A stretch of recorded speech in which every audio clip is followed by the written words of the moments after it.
Falar com a Gorete Santos, que vai falar conosco a respeito de crimes virtuais. A Gorete Santos está ao vivo e traz informações para nós. Gorete, boa tarde para você. Gorete, tem preocupado as pessoas que são vítimas dos crimes virtuais, tem preocupado os advogados, tem preocupado as autoridades em segurança pública. Está cada vez mais comum, nós estamos suscetíveis a esse tipo de crime, Gorete Santos. Boa tarde para você.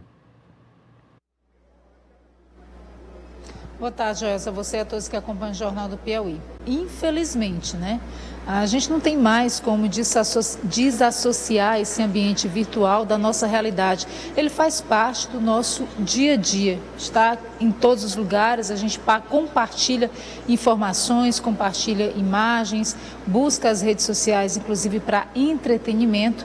Agora, à medida que essa disseminação de informações ela acontece, também aumenta o número de crimes cometidos através da internet.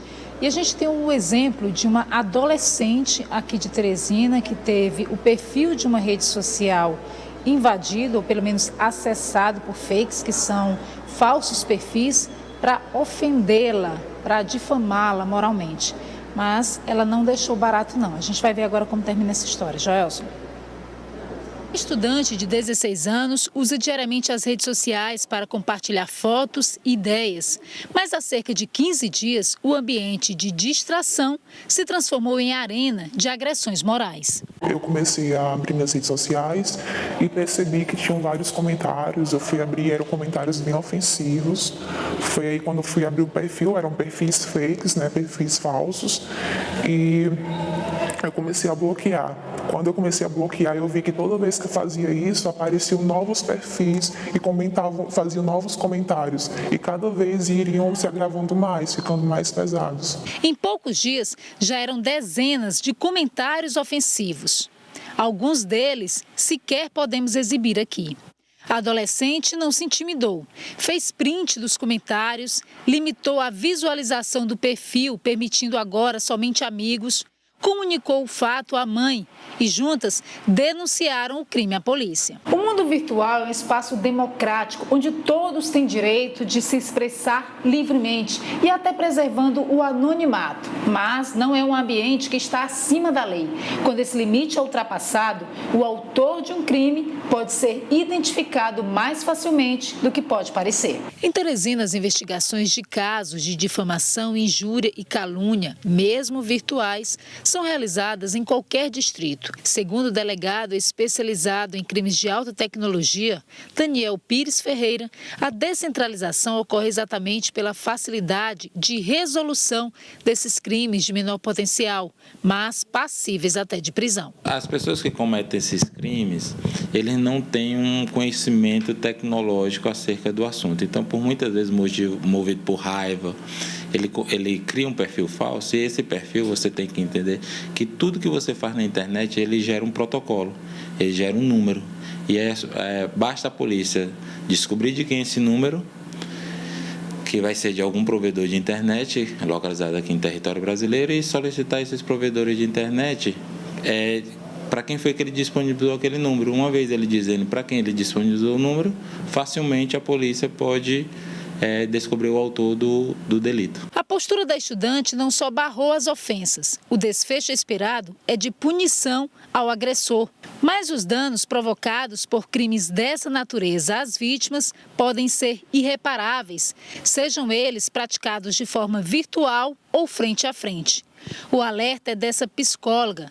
Catiúcia também chama a atenção dos pais para sinais de perigo identificáveis nos filhos. É importante os pais perceberem qualquer mudança de comportamento nos filhos, Seja uma mudança de humor muito brusca, um isolamento, muito grande, ou qualquer forma de recusa de ir à escola, ou a outros ambientes, principalmente a perda da vontade de fazer atividades que antes traziam muito prazer para esses adolescentes e para essas crianças. Então, assim, é um sintoma de que não está bem essa criança, de que precisa verificar o que pode estar acontecendo, se ela não está sendo vítima de alguma agressão, de bullying ou de qualquer outro problema. Não deve ter medo, deve sim procurar ajuda, não deve ficar calado e esperar que se agrave mais e que aconteça coisa pior. porque mexe com o nosso psicológico.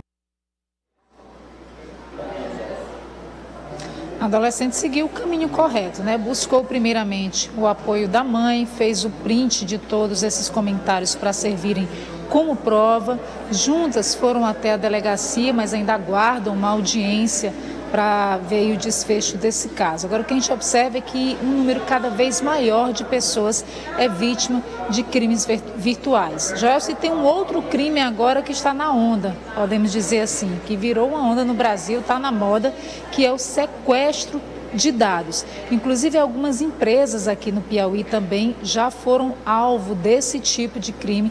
Este ano, pelo menos 2 denúncias chegaram aqui à Ordem dos Advogados do Brasil, aqui no Piauí. E só nos 2 primeiros meses deste ano também houve cerca de 16 denúncias relacionadas a vários tipos de crimes virtuais. A gente conversa a respeito dessa questão do sequestro de dados, agora com o presidente da Comissão de Direito Eletrônico aqui da OAB Piauí, Dr. Alan Carvalho, está comigo e pode nos explicar melhor do que se trata essa modalidade de crime e, posteriormente, se há uma forma das pessoas se prevenirem, né, desse tipo de ação. Boa tarde.